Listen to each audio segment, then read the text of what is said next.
Ciertamente de parte de ellos, Él es blasfemado, pero por vosotros es glorificado. Así que ninguno de ustedes padezca como homicida, o ladrón, o malhechor, o por entremeterse en lo ajeno. Pero si alguno padece como cristiano, no se avergüence, sino glorifique a Dios por ello. Porque es tiempo de que el juicio comience por la casa de Dios. Y si primero comienza por nosotros, ¿cuál será el fin de aquellos que no obedecen al Evangelio de Dios? Y si el justo con dificultad se salva, ¿en dónde aparecerá el impío y el pecador? De modo que los que padecen según la voluntad de Dios, encomienden sus almas al fiel Creador y hagan el bien. Muchos cristianos no han entendido lo que es la vida cristiana.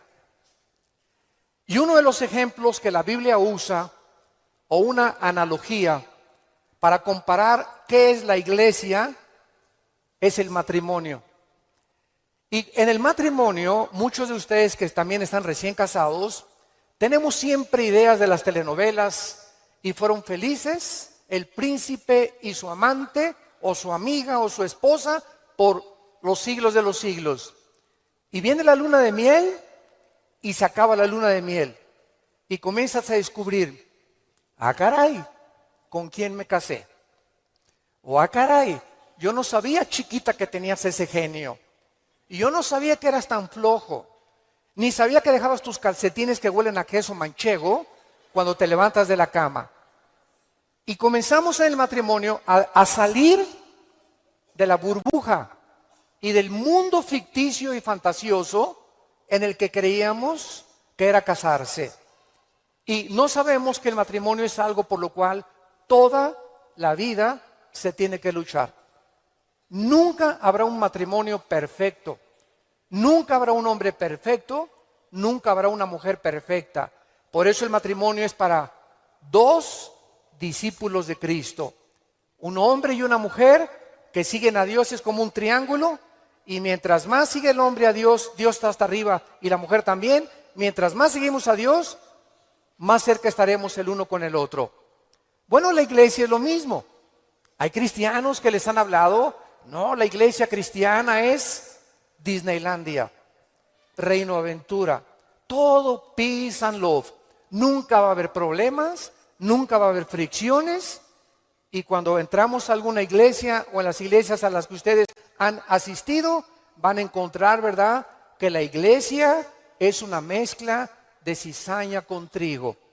Que la iglesia es un cuerpo de creyentes mezclados con personas que han entrado del mundo y que entre nosotros necesitamos entender que va a haber fricciones, malos entendidos, contiendas, que doña Pachita ya le hicieron cara de hamburguesa y no quiere regresar.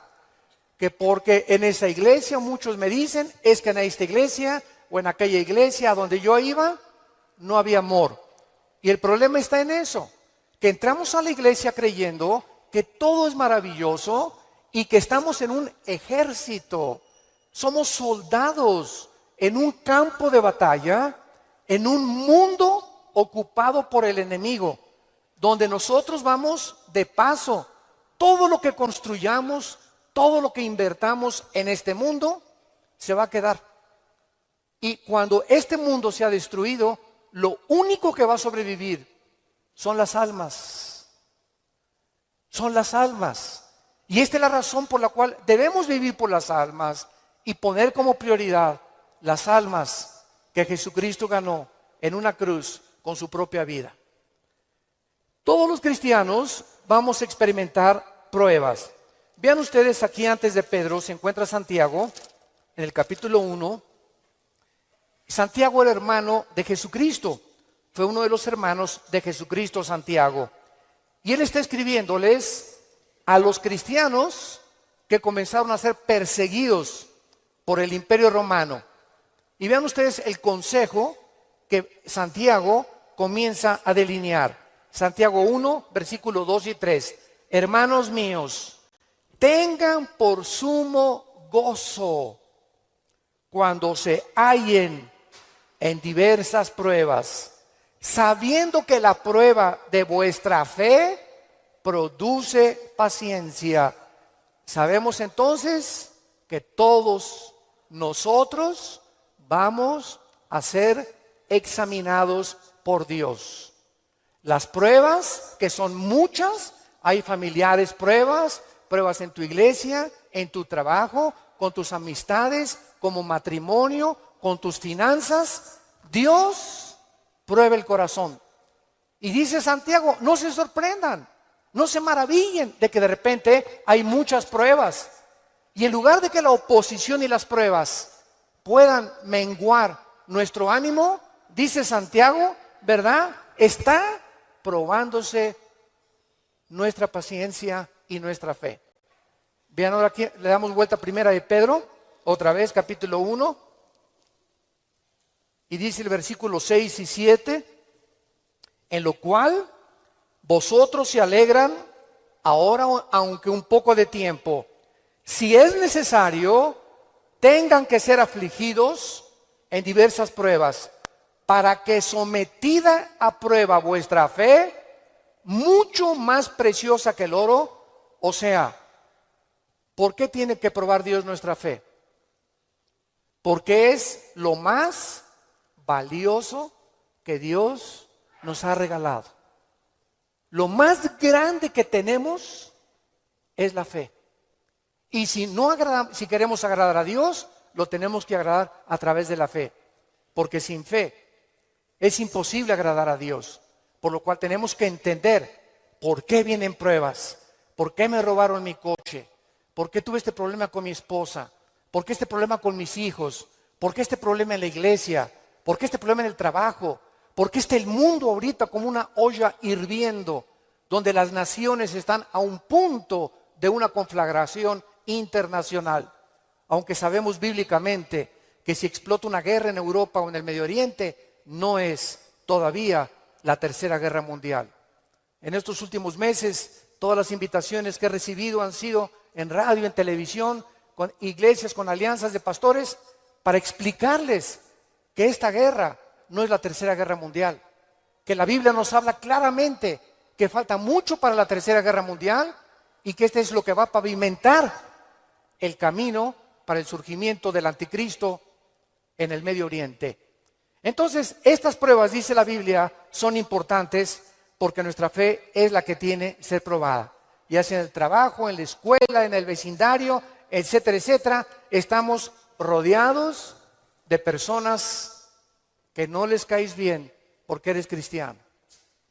Estás rodeado de amigos que cuando les comienzas a decir que eres cristiano, te van a comenzar a perseguir y a burlar. Porque el mundo está bajo el control del maligno y nosotros vamos de paso nada más. Somos un ejército que venimos a resistir al mal. No nos mandó Dios a terminar con el mal. Nos mandó a resistir hasta que Cristo venga. Se acabarán entonces las guerras y podremos recibir las coronas de gloria. Ahora, muy bien, en esta sección se nos advierte, en la de Primera de Pedro, acerca de otra prueba. Regresamos al capítulo 4, Primera de 4, versículo 12. Y esta prueba es especial, porque le llama el Espíritu Santo fuego de prueba. ¿Qué hace el fuego? ¿Qué hace el fuego? Purifica. El fuego purifica y saca el verdadero valor. Las pruebas que nos vienen a nosotros es precisamente cuando un maestro no te hace exámenes. ¿Cómo vas a ver el maestro si tú estás calificado para pasar a la preparatoria? Forzosamente tenemos que ser examinados, ¿verdad? Con pruebas. Ahora tú te puedes preguntar, ¿qué Dios no sabe si voy a pasar o no voy a pasar la prueba? ¿Para qué nos hace pruebas Dios? Los maestros, yo entiendo que es para saber el coeficiente intelectual o la intelectualidad o el conocimiento que tienen los alumnos. Pero Dios, ¿por qué nos prueba? ¿Cuál es la respuesta? Dios sabe lo que hay en tu corazón. pero Él quiere que nosotros sepamos lo que hay en nuestro corazón. Que descubramos a través de las pruebas cuánta maldad hay dentro de nosotros. Cuántas cosas hay dentro de nosotros que necesitan ser quemadas todos los días. ¿Cuántas cosas hay dentro de nosotros? Porque aunque seamos cristianos, seguimos teniendo el potencial de ir en contra de las leyes de Dios. Por eso dice en Gálatas 5, las obras de la carne son esto y esto y esto: fornicación, adulterio, borracheras, drogadicto, hechicerías, ocultismo, etcétera, etcétera. Un cristiano puede caer en las cosas que él practicaba antes de que fuera cristiano, si el cristiano abandona a Dios. Y cuando descubrimos la maldad que hay dentro de nosotros, ¿qué podemos hacer? Gritar como Pablo en Romanos 7, miserable de mí, en mí no mora el bien. El bien que quiero hacer no lo hago, lo que no quiero hacer, eso hago. Entonces encuentro que en mi mente me dice, no fumes. El cigarro te va a molar los dientes, la lengua, la faringe, el esófago, la tráquea, los pulmones, el corazón. ¿Y por qué sigo fumando? Veo otra ley. Mi mente me dice, estás mal, pero mi corazón me dice, hazlo. Y mi carne le gana a mi razonamiento. Y entonces Pablo dice, miserable de mí, y dichosos los que han descubierto esto. Oh Dios mío, ¿por qué volví otra vez a prender el canal de la pornografía? Yo no quería ver esa pornografía. ¿Por qué caí ayer con mis amigos y me emborraché la semana pasada? Soy cristiano, ¿por qué lo hice? ¿Por qué le grité a mi esposa como le debía haber gritado? No debía haberle gritado. ¿Por qué lo hice? ¿Y qué mal nos sentimos cuando comenzamos a descubrir esa maldad? Y qué buen síntoma es que digas, ¿por qué lo hice? Eso muestra que tenemos al Espíritu Santo, que nos está redarguyendo, que nos está diciendo, esto que hiciste está mal. Antes lo hacías y no te importaba y te dormías ni pedías perdón.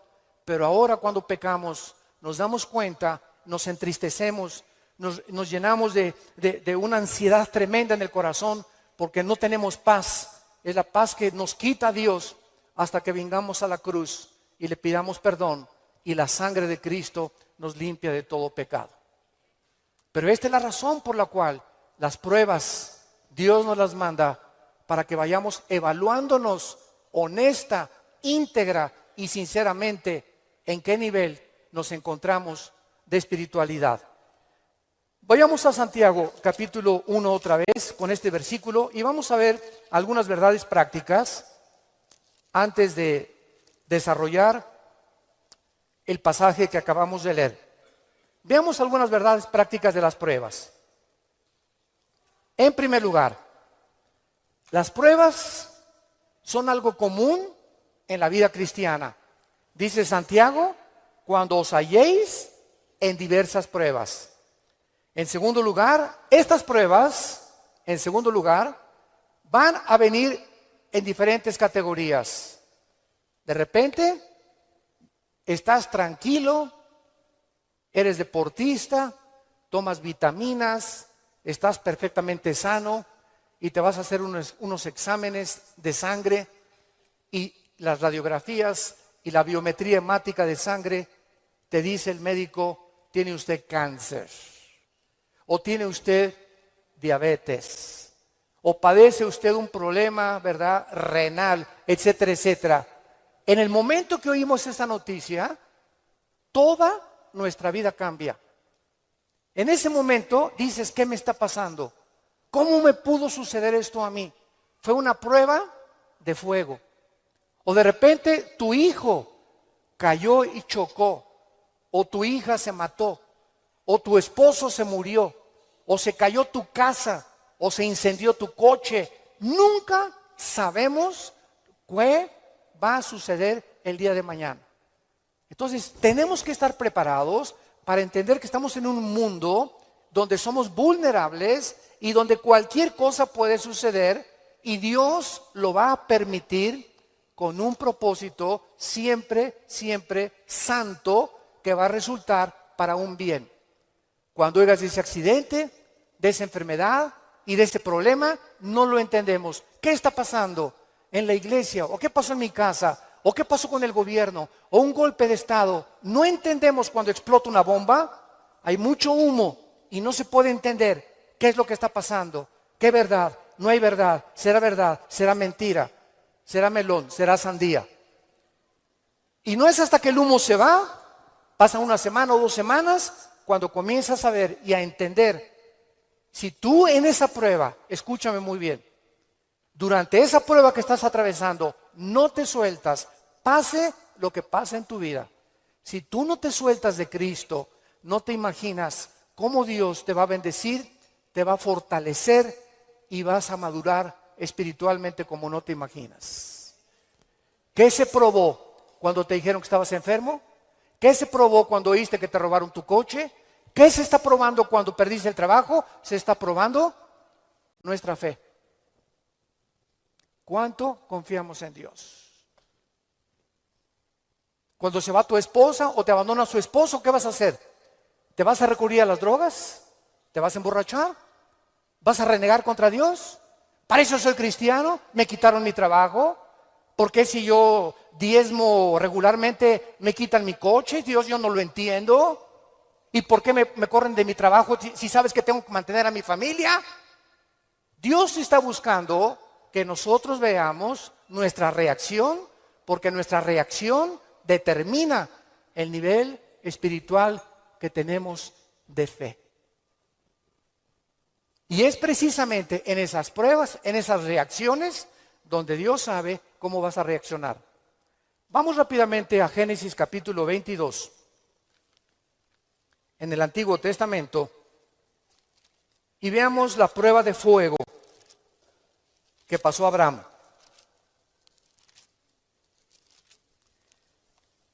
Abraham ya era un hombre maduro, ya tenía el hijo de la promesa, Isaac.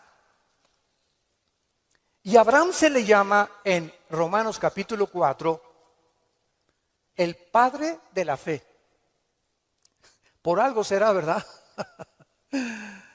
Por algo será, porque son las pruebas de fuego las que nos gradúan en el ejército de Dios. Las pruebas, no las muchas pruebas, nos van preparando, pero hay una prueba de fuego que es nuestra graduación. Cuando ya Dios se da cuenta que no importa lo que pase en tu vida, nunca te soltarás de Él. Nunca blasfemarás de su nombre, nunca te llenarás de rencor ni de amargura contra nadie. Hayan hecho lo que te hayan hecho o lo que nos hayan hecho, el veneno más grande que nos impide graduarnos es la amargura. Es el veneno más grande de la vida cristiana. Bueno, aquí se encuentra Abraham, capítulo 22 del Génesis, y dice: aconteció después de estas cosas, o sea, estas cosas son todas las pruebas que Abraham había atravesado, que probó Dios a Abraham. Abraham podría decir: ¿otra? Oye, ¿otra, Señor? ¿Es juego? ¿Otra prueba? Pero Adán, quiero decirte una cosa, Abraham. Esta prueba, ¿verdad? No te imaginas, va a ser la bendición más grande para tu vida y para 1000 generaciones después. A los que les interese la palabra prueba en el hebreo, es la palabra nasá, con H al final. Cuando dice probó, es la palabra nasá. Escuchen lo que significa probar en el hebreo. Manifestar el corazón por medio de la presión. No es hasta que la presión viene a nuestras vidas que se sabe lo que tenemos escondido en el corazón. ¿No es cierto? No es bajo la presión donde se prueba el carácter de los hombres. Bajo la presión. Dice la Biblia, esto es lo que Dios quería hacer. Poner presión en Abraham para darnos un ejemplo a nosotros de cómo reaccionar. ¿Y cuál fue la prueba de fuego que Dios le puso a Abraham? Dame a tu hijo Isaac. Versículo 2. Señor, no te oí bien. Creo que me está fallando el oído. ¿Qué dijiste? Que me des a tu hijo. Señor, ¿estás bien? ¿No dices un mejoral? ¿Me estás hablando? ¿Eres tú? ¿No será un demonio el que me estará hablando? Señor, tú me dijiste que este hijo era el hijo de la promesa, no era Ismael. Tú me prometiste que era Isaac y la semilla de Isaac, el esperma de Isaac, la descendencia de Isaac, donde el Mesías, el Salvador que has prometido, iba a venir. ¿Cómo me lo pides? ¿Y cuál es la respuesta de Isaías 55, 8 y 9? Mis pensamientos no son vuestros pensamientos, y mis caminos no son vuestros caminos, ovejas santas, amadas de Dios.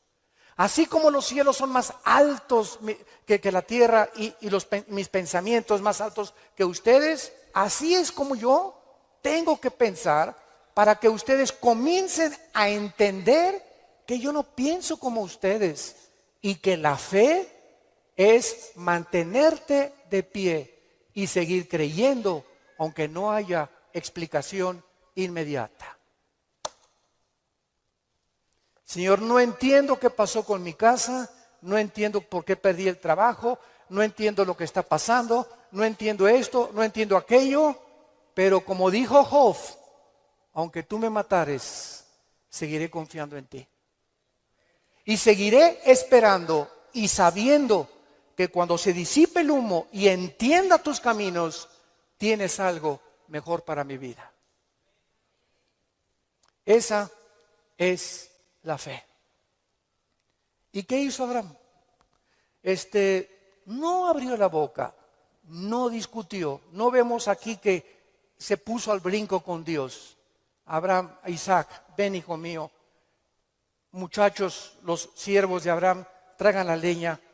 Y entonces los dejó ahí en el monte a los siervos y agarró a Isaac y comenzaron a subir al monte Moriah. Escuchen, el monte Moriah fue donde Dios no perdonó a su hijo. Dios perdonó a Isaac, pero Dios no perdonó en el mismo monte a su hijo Jesucristo 4000 años después. Y cuando iban camino al monte, le dice Isaac a Abraham: Padre, ¿dónde está el sacrificio? Y Abraham no le dice nada. Dios proveerá. Y entonces se acuesta Isaac y lo amarra a Abraham, y cuando levanta la mano, dice el versículo 10 y el versículo 11, y extendió Abraham su mano y tomó el cuchillo para degollar a su hijo. Entonces el ángel de Jehová le dio voces desde el cielo y dijo: Abraham, Abraham. Y él respondió: heme aquí. Y dijo: no extiendas tu mano sobre el muchacho, ni le hagas nada, porque ya conozco que temes a Dios, por cuanto no me rehusaste darme a tu hijo. Dios, síganme con cuidado, no estaba buscando el sacrificio de Isaac. Dios estaba buscando el sacrificio de las emociones y los sentimientos de Abraham.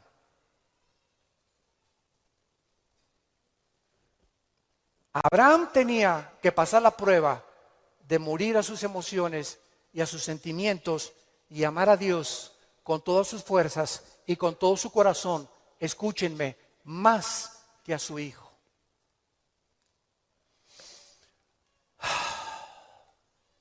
En el Nuevo Testamento se acercaron a Cristo, se los voy a explicar con más detalles, y le dijeron: ¿cuál es el más grande mandamiento? Y contestó Jesucristo: amarás a Dios con todo tu corazón, con todas tus fuerzas y con toda tu alma, y a tu prójimo como a ti mismo. Muy bien, hace algunos años yo le pregunté, orando le pregunté a Dios, porque alguien, ¿verdad?, me metió una idea satánica, un ateo, en un hotel, me acuerdo que se acercó y me dice: oiga, señor Alducin, el Dios que ustedes adoran es un misógeno, es un ególatra, es un Dios que solamente busca a Él, a Él, a Él. Que nada más dice, ámame a mí con todo tu corazón, más que a tu esposa, más que a tus hijos. ¿Cómo puede ser esto posible? Me dijo este ateo. ¿Cómo puede usted reconciliar a un Dios que nos diga que lo amemos más a Él que a la propia familia?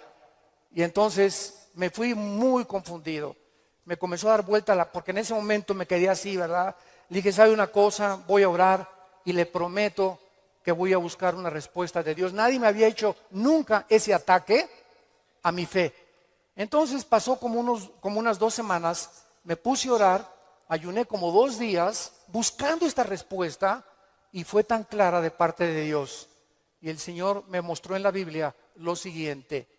Mira, hijo, me dice Dios, cuando yo les pido a ustedes, ámenme con todo mi corazón y con toda mi mente, ¿saben por qué se los pido? Porque tu mamá, tu esposa y tus hijos y tu perro Fido y tu cotorro y lo que más amas en tu vida y tu jarrón chino y la casa que tienes y que la amas, todo lo vas a perder y al final de tu vida te vas a quedar solo. Todos nos quedamos solos al final de la vida. Los hijos se tienen que ir, si no se casan, se mueren, la esposa tiene que morir, él tiene que morir, escúchame muy bien. Y si tú tenías todos tus afectos en tu hijo que se fue, o en tu esposo que se fue, o en tu perro que te quitaron, cuando se vaya tu hijo, cuando te quiten a tu esposo, cuando te abandone tu mujer, te vas a hundir porque no tendrás las fuerzas de seguir viviendo. Pero cuando amas a Dios con todo tu corazón y con toda tu alma y pierdes algo por acá, y pierdes algo por acá, y pierdes esto y por acá, ese amor que tú le tienes a Dios es el que nos sostendrá para seguir viviendo con Él, con las fuerzas de seguirlo amando. Denle gloria a Dios, de verdad.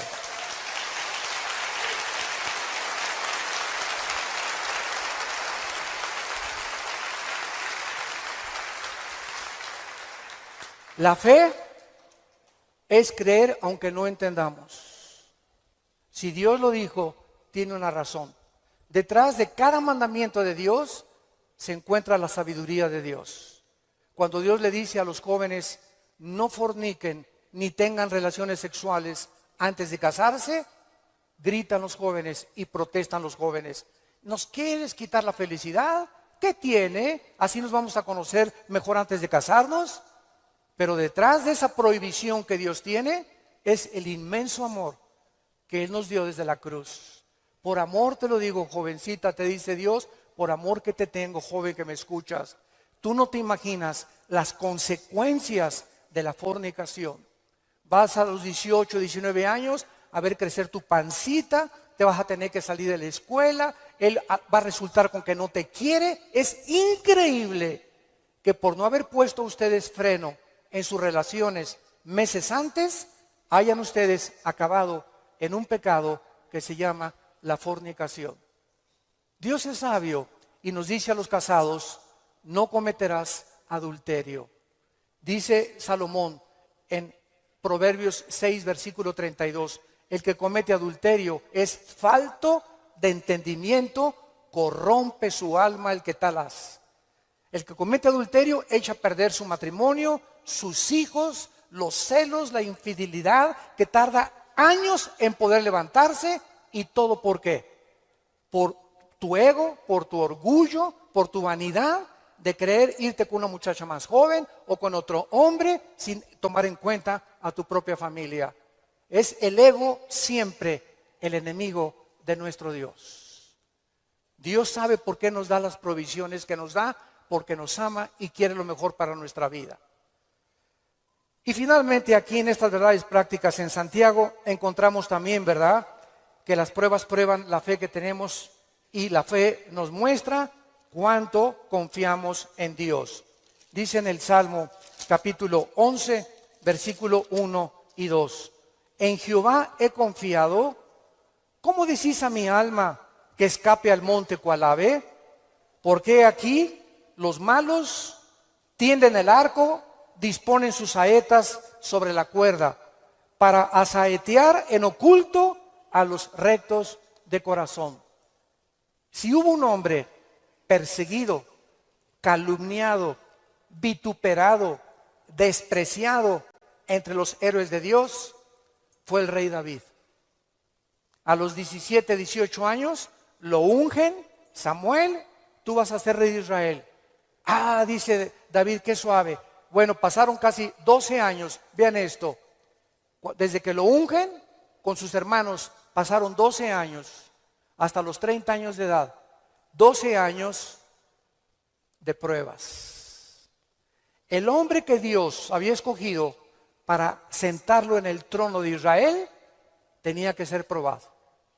Y tenía que ser probado en la amargura, en el rencor, en la confianza en Dios, en saber que no importa, aunque me rodee un ejército y aunque miles de amenazas, Dios es mi salvación, mi fortaleza y mi luz. ¿De quién temeré? Dice el Salmo 27. ¿De quién temeré? Es el temor dentro de nosotros lo que nos impide confiar en Dios. Ay, tengo temor que si me entrego a Dios me va a pasar esto. O tengo temor que si hago estas cosas me va a pasar aquello. Ese temor lo tienes que vencer. Porque Dios no nos ha dado espíritu de temor, sino de valor, de poder y de amor propio. Entonces tenemos que entender que las pruebas forman parte de la vida cristiana. Regresamos a nuestro pasaje de Primera de Pedro y examinémoslo rápidamente. Dice nuestro pasaje: no se sorprendan, amados, del fuego de prueba que os ha sobrevenido, como si alguna cosa extraña aconteciera. Número 1, se nos advierte cómo no debemos de reaccionar. Con sorpresa. No debemos reaccionar con sorpresa. No puedo creer lo que me está pasando. Más te vale que lo creas. No puedo creer que mi noviecita me dijo que yo me parecía a John Travolta, hermano, y me dejó por otro y se fue. No lo puedo creer. No puedo creer que mi esposo me haya abandonado. No puedo creer que este negocio haya caído. No puedo creer, yo fui fiel en mi trabajo y me corrieron, hermano, del trabajo. No lo puedo creer. Más te vale que lo sigamos creyendo. No nos sorprendamos, es una prueba. Cualquier cosa que afecte tu vida, tu estabilidad emocional o física, son pruebas. Entendámoslo. Dios es un Dios que nos tiene que probar. Y estas pruebas son para nuestro bien. Y vamos a descubrir en las pruebas que Él es real, que Él sana, que Él restituye, que Él vindica, que la oruga y el saltón te robaron, Dios te lo va a devolver 10 veces más. Pero es esa fe la que Él está tratando de desarrollar en nuestras vidas, porque es mucho, mucho más preciosa que el oro. Dice en 1 Pedro 5:10, mas el Dios de toda gracia, que nos llamó a su gloria eterna en Jesucristo, escuchen bien, santos de Dios, después que hayáis padecido, ¿cuánto tiempo? No toda la vida es la inquisición por el amor de Dios. No toda la vida como llegó una hermana, ay, pastor, ¿qué le pasa a doña Chole? Pues sigo con pruebas. Hermana, tengo 5 años que la conozco y usted ya le ganó a Job. No me diga que en 5 años Dios no la ha dejado descansar. Ese no es el Dios que servimos. Dice claramente que las pruebas son temporales, de vez en cuando Él cree conveniente que la necesitamos atravesar. Después que hayáis padecido un poco de tiempo, vean ustedes el propósito. Él mismo os perfeccione, afirme, fortalezca y establezca después de las pruebas.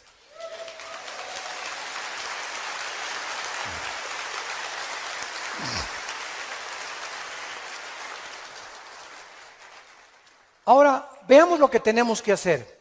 Primero de Pedro, en nuestro pasaje capítulo 4, versículo 13. Número 1, se nos manda que cuando te digan, te robaron tu coche, se fue tu esposo, se fue tu esposa, te pasó esto, te pasó aquello, te goces. Cualquiera diría, ¿está usted loco? ¿Está usted loco? ¿Cómo voy a gozar cuando me dijeron que tengo diabetes? ¿Cómo voy a gozar cuando me robaron la cartera del cristalazo? Hermano, ¿no está viendo cómo estoy? Que tengo aquí un martillo para encontrar el que me rompió el carro. Le voy a dar un martillazo en la cabeza si me lo encuentro. O mi esposo, ¿verdad? Con la cara de cocodrilo. Qué bueno que se fue el cocodrilo y que se fue, ¿verdad? Ten mucho cuidado que tu reacción sea de gozo. Y les voy a explicar lo que se encuentra detrás. Cuando Job llegaron y le dijeron, quemaron tu rancho, tus camellos, tus ovejas, tus vacas y tus hijos. Y estoy seguro, por la clase de esposa que tenía, que si ella se lo hubieran llevado, hubiera estado más contento. Entonces se la dejó a ella. Yo entiendo cada vez más a mi Señor. No por ti, mi amor, ¿eh? Mi esposa no va a creer. Y entonces la esposa llega, ¿verdad? Y le dice a Job, maldícelo, maldice a Dios. Y contesta Job y le dice a la esposa, vean la calidad moral y espiritual y de fe que tenía este hombre en Dios. ¿Qué acaso recibiremos de Dios solo lo bueno y no lo malo? Bendito sea el nombre de Dios, porque Él da y Él quita en su soberanía. Qué tremendo, ¿verdad?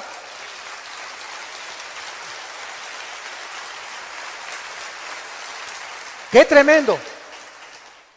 Entonces, en ese momento, cuando somos asaltados por dudas y malas noticias, en otras palabras, porque son malas noticias, en ese momento tengamos mucho cuidado de no permitirle a nuestro corazón que nos gobierne la lengua, porque de la abundancia del corazón habla la boca. Entonces, en lugar de proferir maldiciones o acusaciones, o eres tú Dios, o compartirlo con otras personas, híncate. Filipenses 4, 6 y 7. Híncate y dale a conocer a Dios. Señor, no entiendo lo que está pasando. No entiendo por qué me pasó esto. ¿Por qué esta enfermedad? Oh Dios, no entiendo, pero quiero seguir confiando en ti. Solo te pido que mientras esto pasa y no lo entiendas, me fortalezcas y me muestres la razón para que yo pueda seguir bendiciéndote y adorándote. Es el tiempo más difícil de nuestra vida cuando no entendemos lo que está pasando. Vamos rápido a 2 Corintios capítulo 12. 2 Corintios capítulo 12 y veamos lo que le pasó al apóstol Pablo y la forma como él reaccionó. 2 Corintios 12.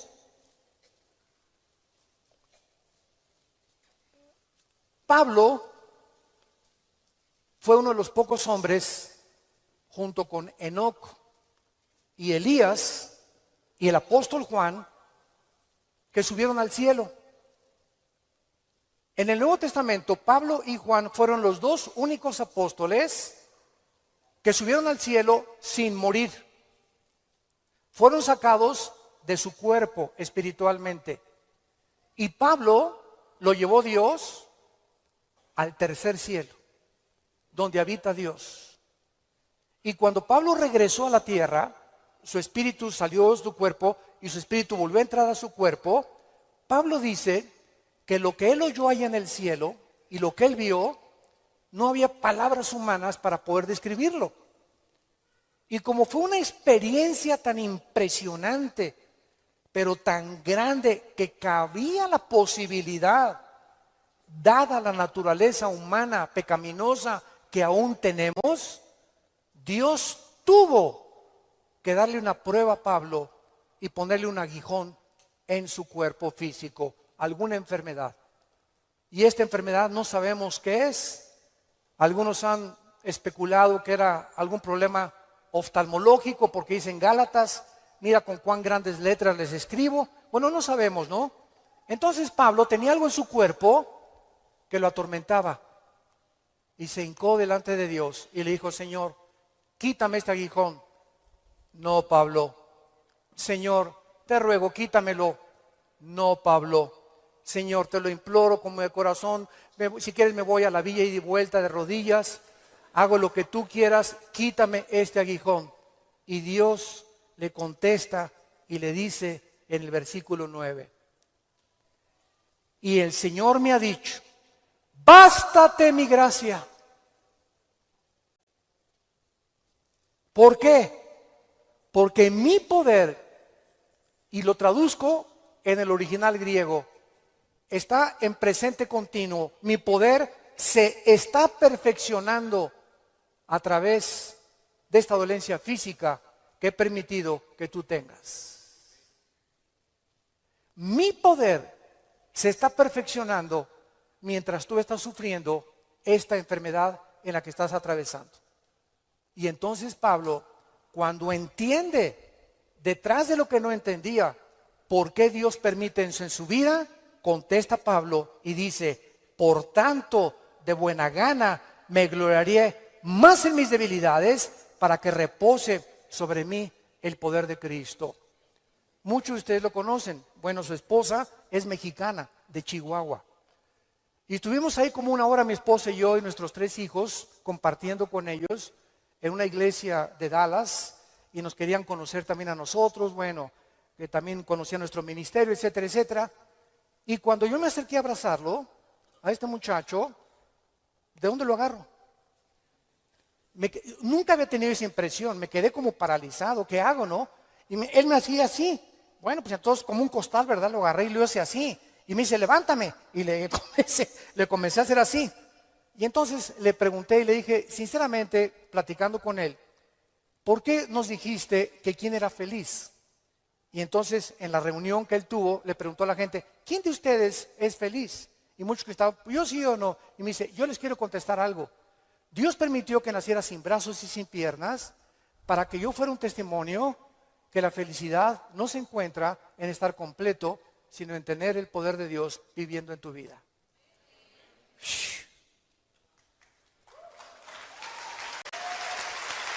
¡Qué tremendo!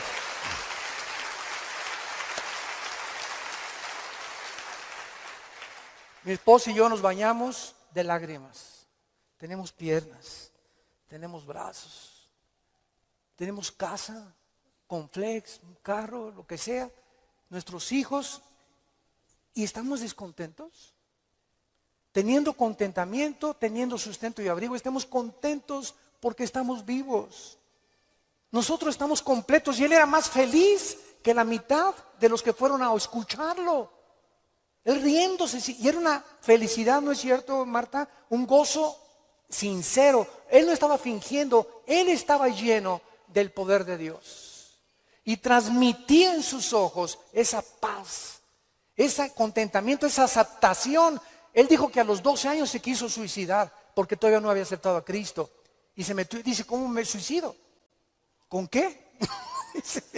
Ni modo que agarre una pistola y le haga así, ¿verdad? Se metió a la tina del baño y con la boca abrió la llave y se quería morir ahogado. Y cuando estaba el agua subiendo, muchos de ustedes que ya no han oído su testimonio, yo lo traigo grabado en mi iPhone, dice que en ese momento dijo, si yo me quito la vida, nunca podré compensarles a mis padres y los haré culpables a mis padres porque siempre se lamentarán porque yo nací así, y si hay un Dios, nunca conoceré el propósito por el cual permitió que yo naciera sin brazos y sin piernas. Y apagó la llave y le dijo, yo no entiendo, al año se convierte a Jesucristo. Y ha ganado millones de almas. Dios dicen que hay uno entre 15 o 20 millones de seres humanos que nacen así. A este muchacho Dios lo escogió Dios para dar un mensaje al mundo. La felicidad no está en el dinero, ni en tener salud, ni en tener casa, ni en tener vehículos, sino si tú tienes a Jesucristo y la paz de Él que sobrepasa todo entendimiento.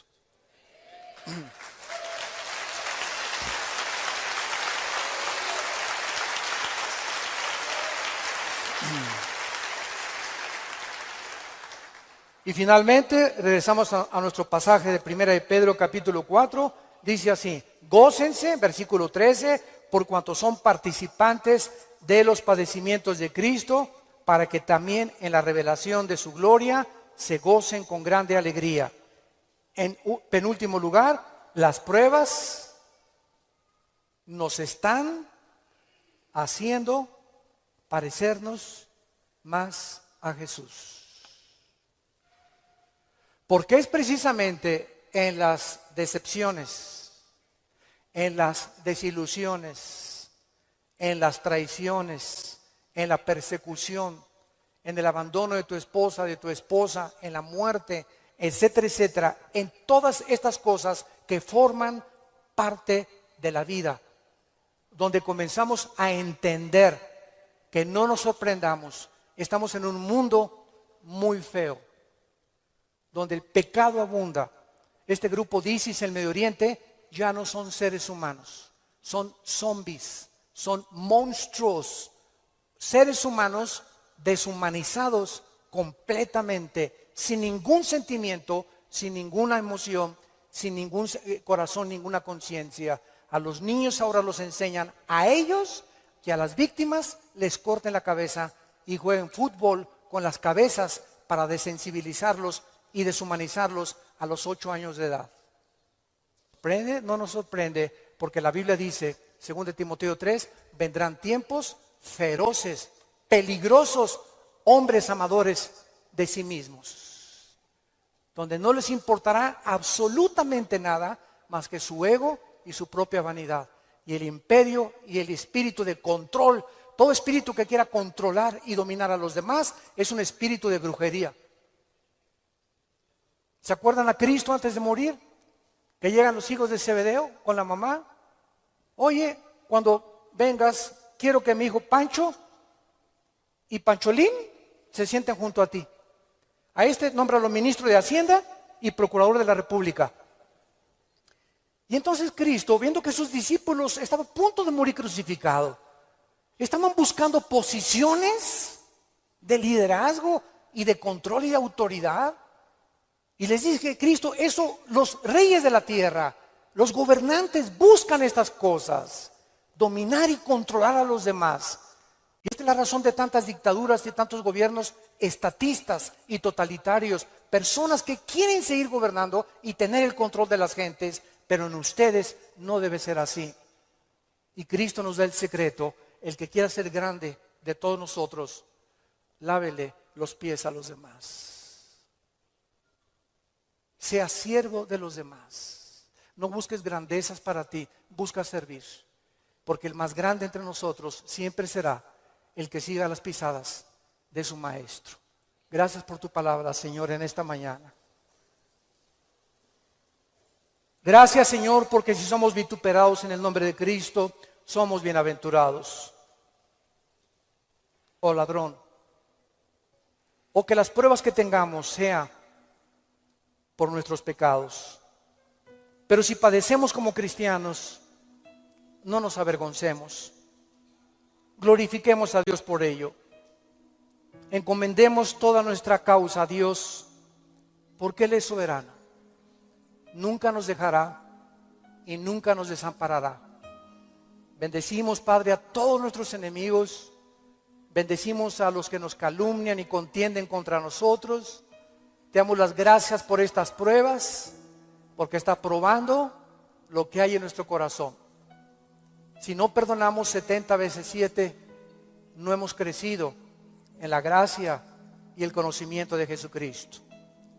Si hay alguna persona en esta mañana que aún no tiene a Jesús, que aún no tienes este corazón que Dios quiere que tú tengas, esta comprensión de la vida espiritual y de lo que es la iglesia y el cristianismo, ven a la cruz, entrégale tu vida diciéndole estas palabras ahí con todo tu corazón: Señor mío y Dios mío, te pido perdón por mi vida, por mis pecados, por mi rebelión a mandamientos que antes no entendía. Ahora sé que tus pensamientos son inmensamente mucho más grandes que la forma como yo creo que tú debes de ser. Tú me creaste y me hiciste nacer con un propósito en la vida. Gracias por la salud que tengo en este momento, por el matrimonio que tengo, por los hijos que nos has dado, por el fruto que traigo en mi vientre, por la casa que tenemos, por todo lo que nos rodea, por el agua, por la luz, las montañas, los cambios de clima. Te bendigo.